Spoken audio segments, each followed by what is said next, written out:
Astro Reads with Amazon, and I am Amazon. We are inside today, and I am doing the June reading for Taurus today. So let's get started.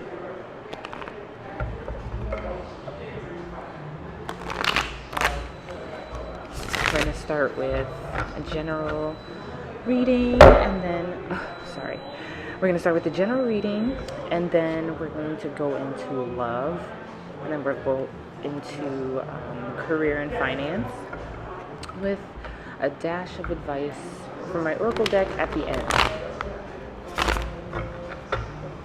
So let's see what was happening in June for Taurus, Sun, Moon, Rising, and Venus.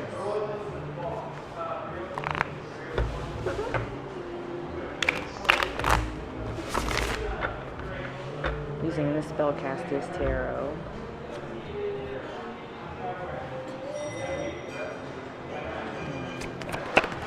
What was going on for Taurus, Sun, Moon, Rising, and Venus? Ooh. Okay.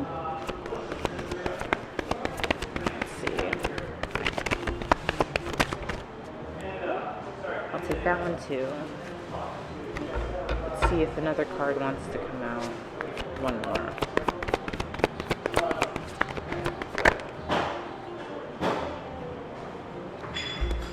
Yes. Okay.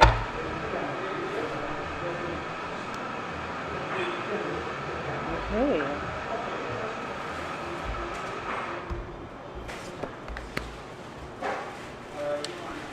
Very interesting. All right, so the first card that came out was the Four of Wands. The Four of Wands is a good card. This is the energy of, celebration, a gathering, being with people that you love, being in a space of comfort and joy, right? Very Venusian. Taurus, you are Venusian. If you don't know, Taurus is ruled by Venus. Libra is also ruled by Venus. But you've been wanting to just be in spaces where you feel celebrated, where you feel like you don't have to be anything or anyone other than yourself.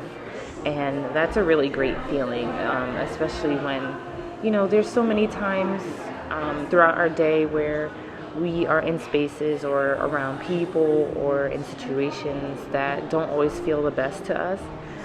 It's nice that you are finding places and spaces that do feel good to you, as a Taurus would.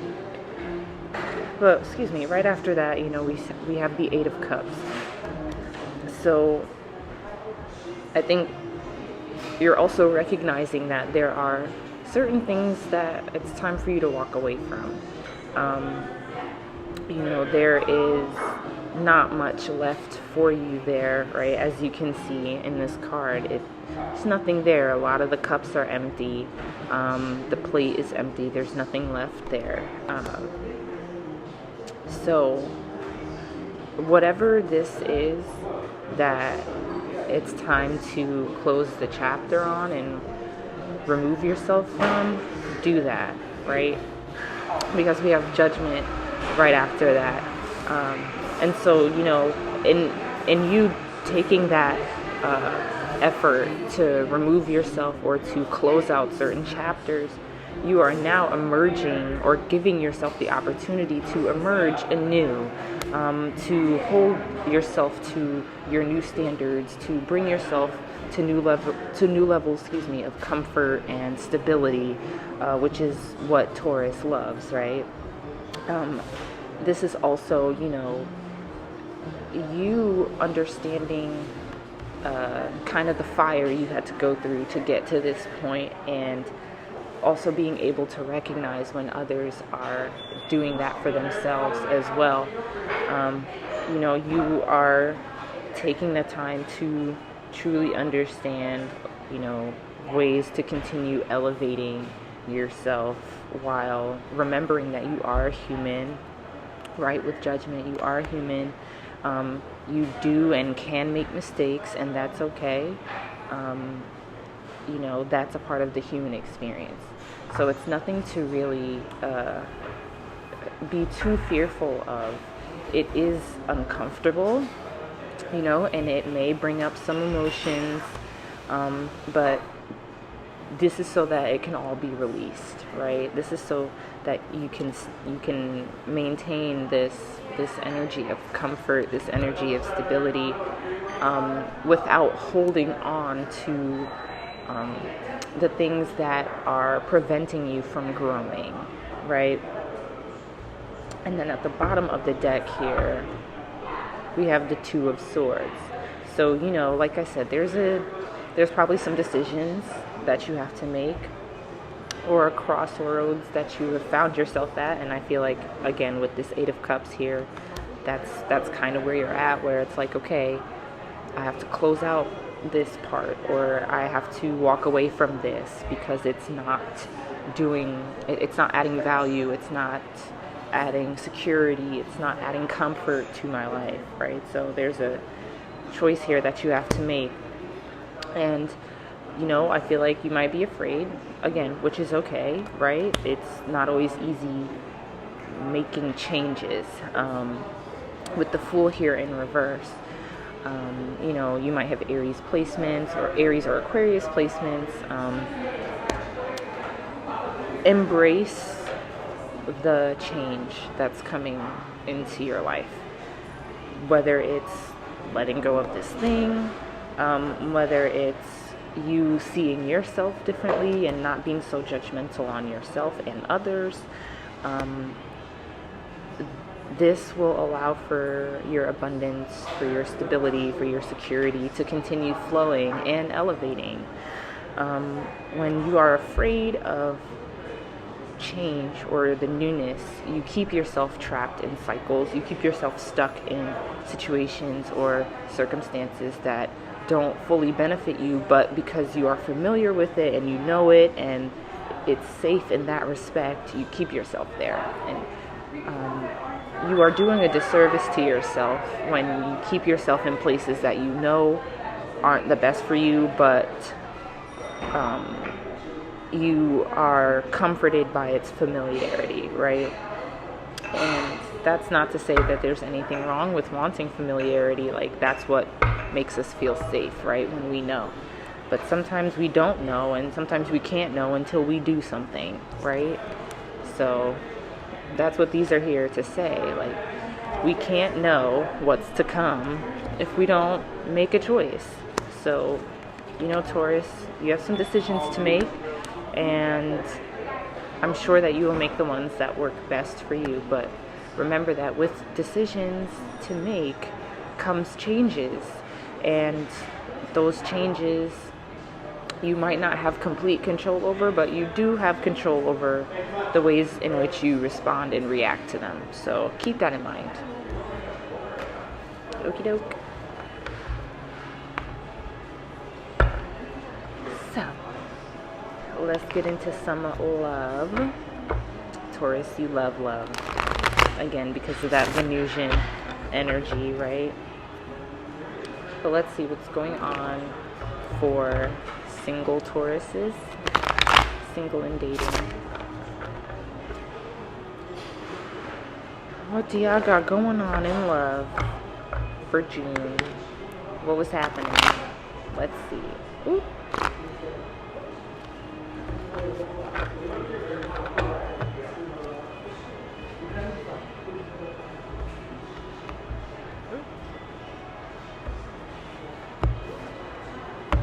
Alrighty. Love, love, love. Love and romance for Taurus.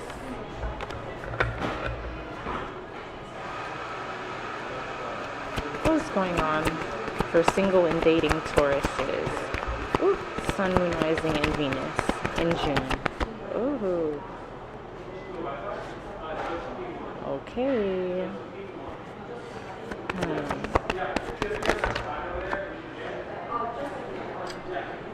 Okay, start there first.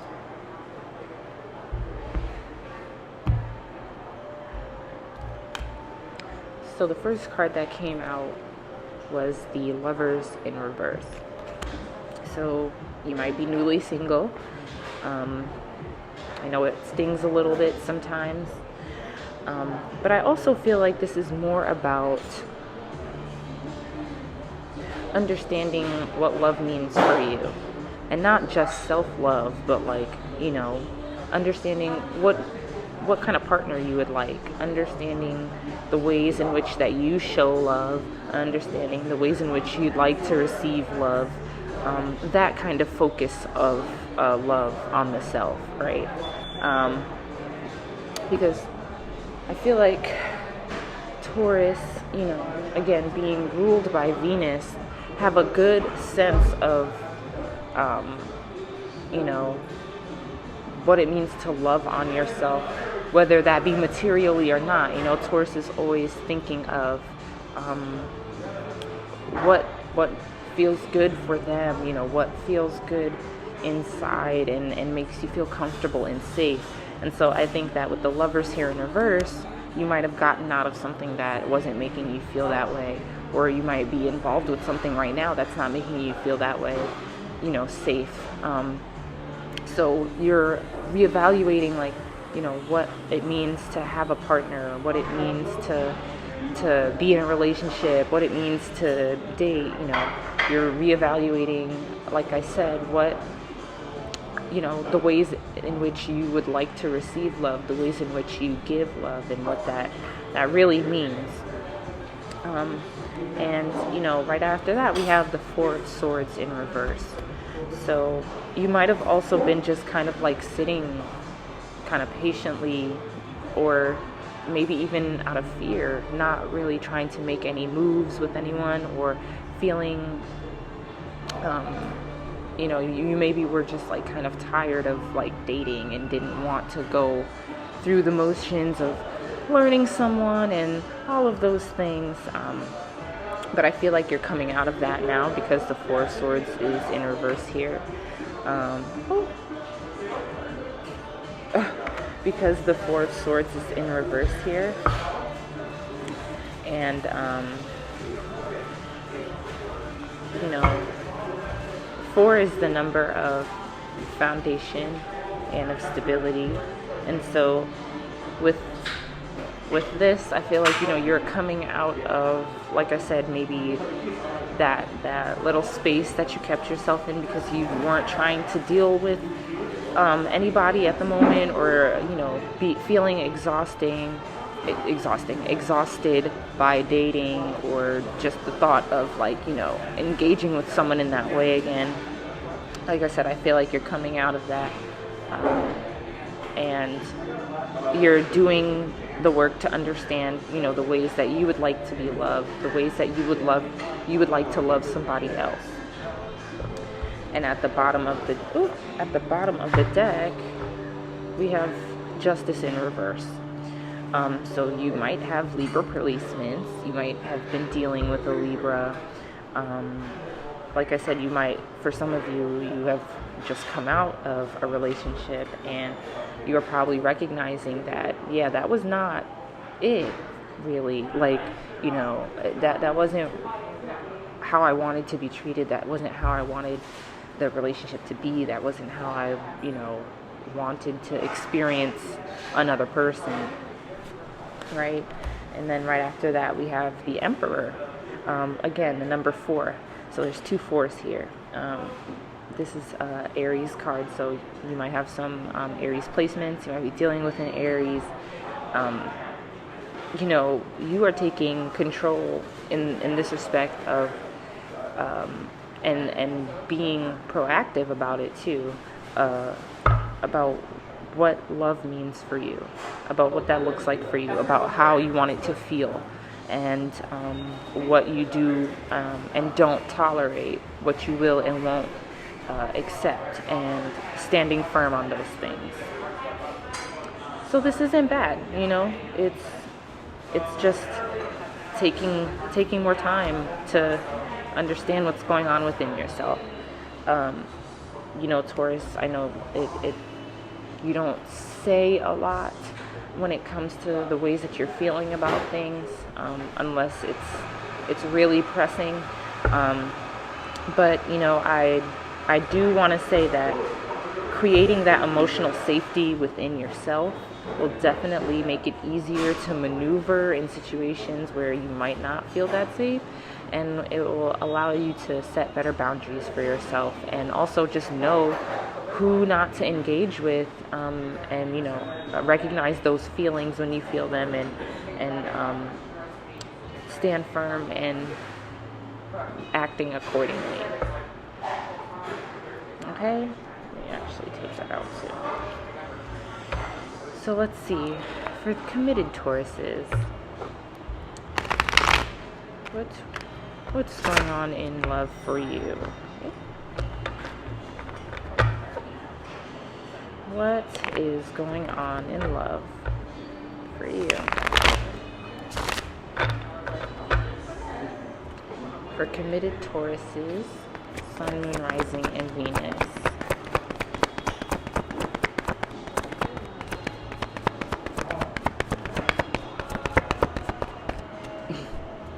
Quiet, okay.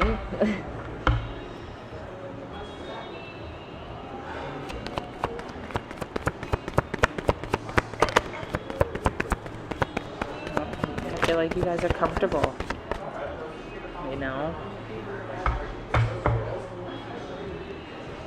Nothing's popping out, so let's see.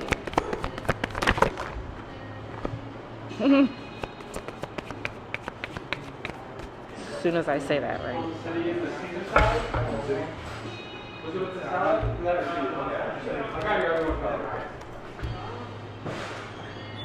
Okay. This is interesting, but it's not anything to be concerned about. For real. The first card that came out was the Two of Pentacles in reverse. You or your partner or partners, this also is for monogamous and polyamorous relationships. You or your partner or partners might be feeling overwhelmed with responsibilities, or with even literal things, you might have just a bunch of stuff, and it's just kind of getting out of hand, you don't have a lot of space, or it's too much stuff to maintain, and it's getting hard to manage. I also feel like this could also be representative of the possible dynamic between you and your partner or partners. There's something that's falling through the cracks there, especially in regards to what you're doing. Something's being missed, or someone feels overwhelmed, like I said, with carrying too much, and someone's maybe not carrying enough. So there might be an imbalance of emotional labor. There could be an imbalance of showing through action, how you're feeling or what's going on, or whatever the case may be. But there's something that's just not being caught, or falling through the cracks, or something that is just a little bit too much to handle with this Two of Pentacles in reverse. And then followed by that, we have the Ten of Swords in reverse. So that's just kind of telling me that, there's some things that need to be offloaded here. Whether that be, like I said, responsibilities, or, again, emotional labor. There has to be a little, an offset somewhere. And I feel like it's not, or I feel like there is difficulty in communicating this, or even just recognizing that that's actually happening as well. Because at the bottom of the deck, For the overall energy here, we have, the Devil. So, you or your partner might be feeling bogged down by something, right? You might also have Capricorn placements, or you might be dealing with a Capricorn. But yeah, with the Devil here as the overall energy, somebody just feels weighted down by some things, and it's time to release some of those things. Because then right after that we have the Five of Pentacles, and this often is associated with like lack or feeling abandoned or not being heard, not being seen. So I feel like that could be the thing, like I said, that's falling through the cracks, or that isn't being managed properly, right? Part of that too could be, again, just opening up, being vulnerable, and actually saying, hey, I feel this way, or I know that things have been going this way, but I feel like or something's lacking, or I feel like this, or I feel like I'm not getting this. Having those difficult conversations, as difficult as they are really important. And so if there are things that you feel like is falling through the cracks in your relationship, it's time to speak up and say that, and to free yourself from that burden of carrying this big silent thing on your back, right? Or carrying the burden of being afraid of what your partner or partners might say, and not worrying about that, but more so just being compassionate and communicative about this thing that you do want to speak about, because holding on to it is going to keep you feeling stuck, and it's going to keep you feeling like you are without, or you are not being taken care of properly, or you're not taking care of things properly because you feel like you are lacking, or you're without something. So do that for yourself. Okay, Tauruses? It's difficult, like I said, but it is worth it, and it could potentially, again, put you where you need to be. Alrighty, so let's get into finance. Taurus, this is your bread and butter because you are the ruler of the second house, and that's personal finance. So let's see what's going on in your career and finances in June.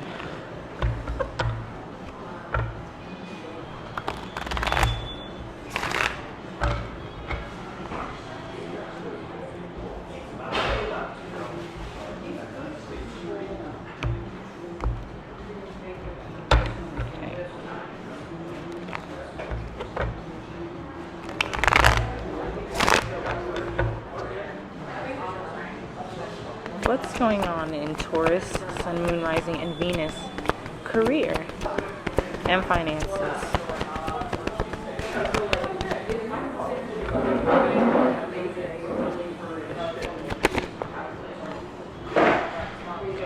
How can Taurus better their relationship with money?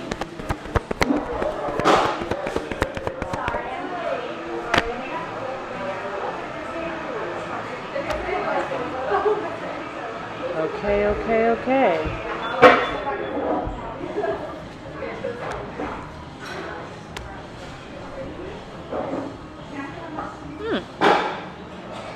Alrighty. So, the first card that came out was the King of Wands in reverse. I feel like this is misdirected energy.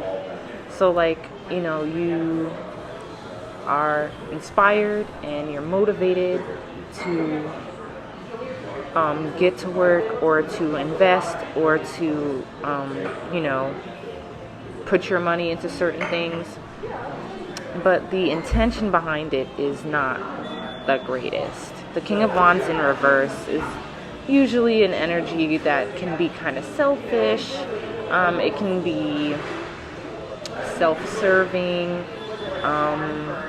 a bit manipulative at times too. So in regards to finance, I feel like this could be like even just like overindulging, maybe being a little stingy.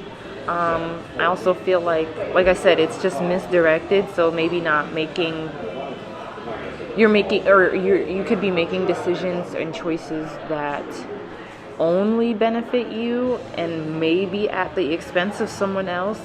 And so that's not, the energy that you really want to embody, especially when it comes to your career and your finances and money. Money is an energetic exchange as well. Working is an energetic exchange. And so when your heart's not in it, or when your intentions aren't in the best place, that also plays out in what comes to you as far as your finances and money, opportunities, and things like that. But I will say that, right after that we have the Wheel of Fortune. So I feel as though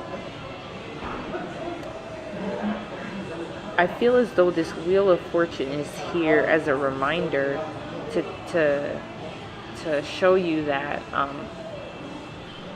what you put in, you will get out, right?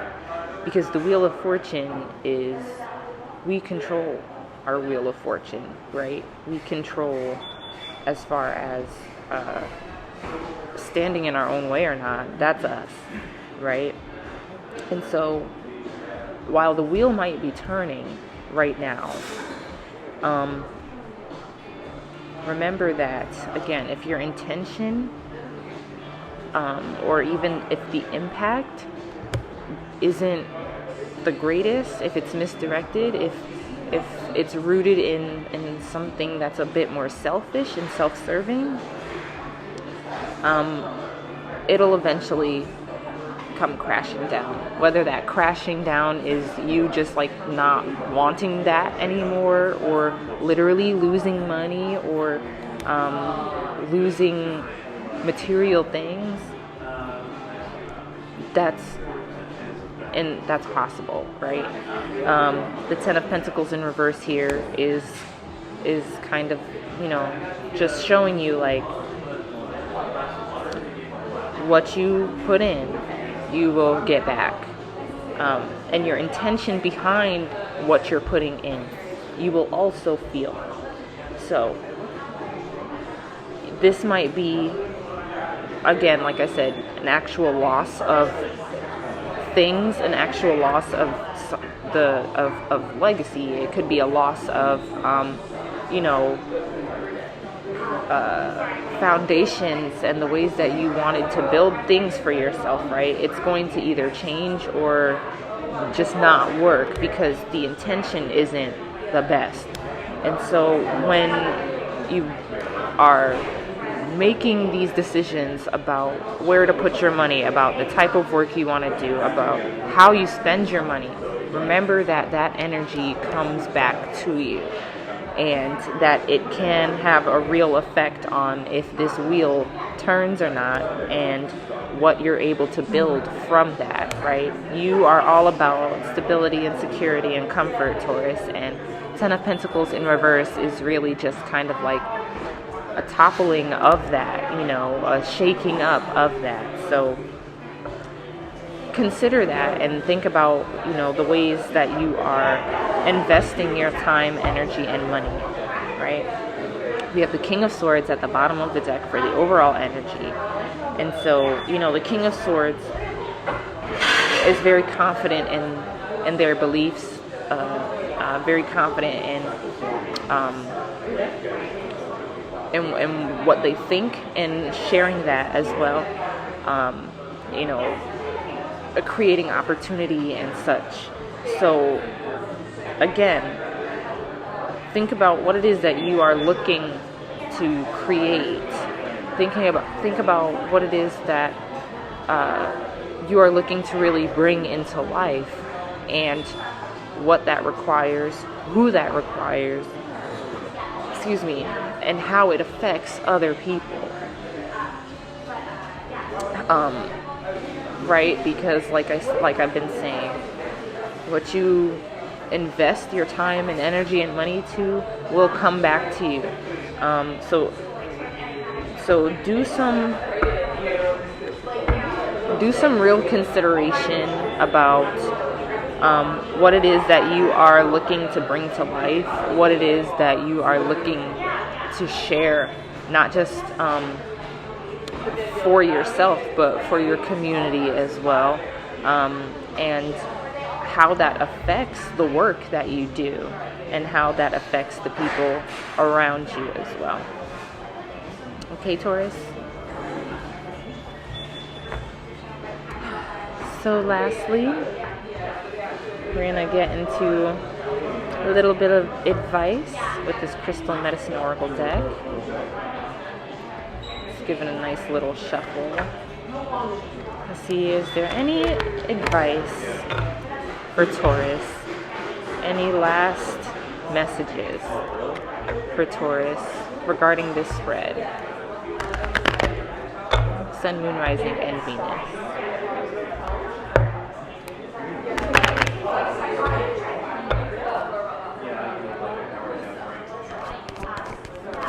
Any advice for Taurus regarding this spread?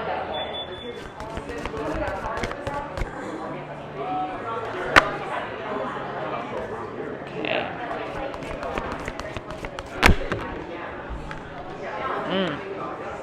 Alrighty. Got 4 cards out here.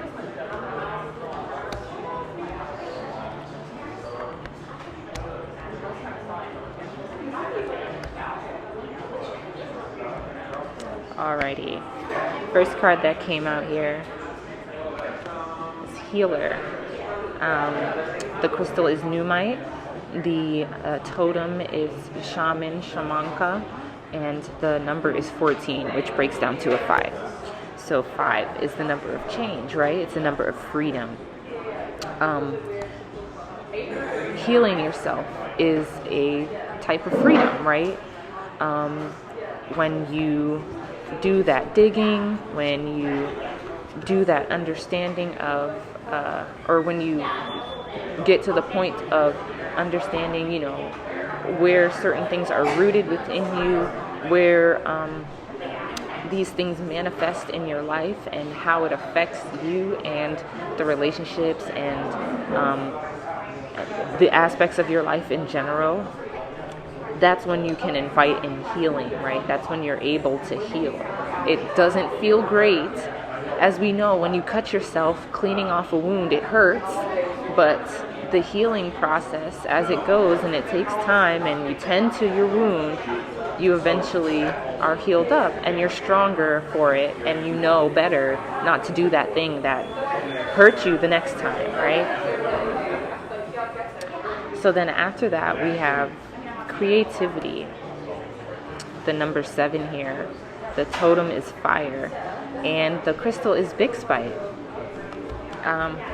You know, fire, the King of Wands just came up, and in the general spread, the 4 of Wands came up. So, you know, this creativity, Taurus, you're very creative, again, because of this Venusian rulership. You're very creative, and so it's easy for you to like find those things that really continue to stoke your fire. So do that, you know. Tap into your creativity, tap into the things that kind of get you going and get you inspired. You know, that's another way to bring in more healing for yourself, bring in more abundance for yourself, and that's another way to cope with change, especially when you're not exactly ready for it or when you're feeling scared.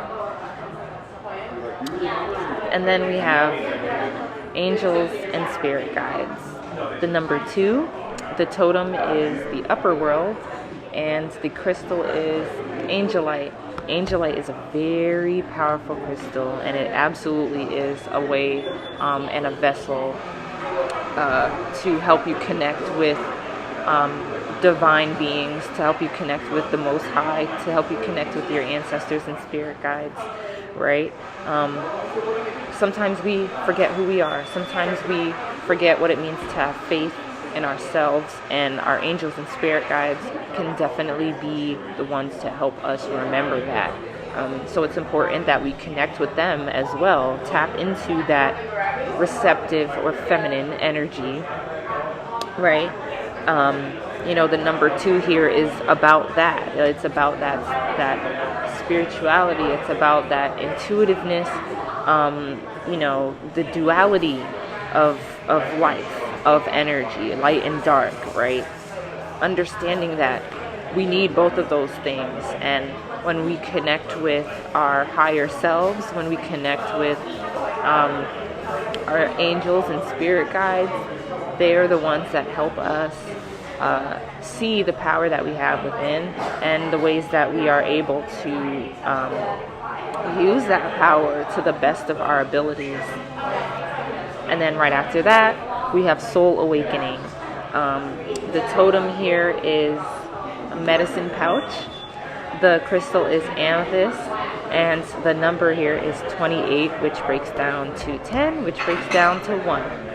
So, right, remembering who you are, tapping into that power inside of you, that requires digging, right? That's why the totem is a medicine pouch, right? There's going to be stops along those ways where you find wounds that haven't healed, and when you find triggers that get set off, and now you have to cope with those things and understand what that means for you, what that healing looks like for you. This is where all of that work takes place, right? So tap into yourself in these ways, Taurus. It'll really just help to bring in a newness, more abundance. It'll help to clear space of fear of change, and clear space from lack and scarcity, especially when it comes to tangible things and money and working. There is more to you and to what can bring you joy than physical, material, money, tangible things. You are a very creative being. You are more than just the things that you like, and food and sleep and all of that stuff, right? So don't be afraid to show those parts of you as well, and to tap into those other aspects of yourself. Okay, Taurus? Thank you all for tuning in. I am taking readings, personal readings, so if you're interested, let me know. You can definitely book with me. I'll leave all of that in the description box. I really hope that this resonated with you guys. I hope that it brings you clarity and peace and understanding of self. Thank you for tuning in. Be sure to like, share, and subscribe. Tell your friends, and have a lovely day.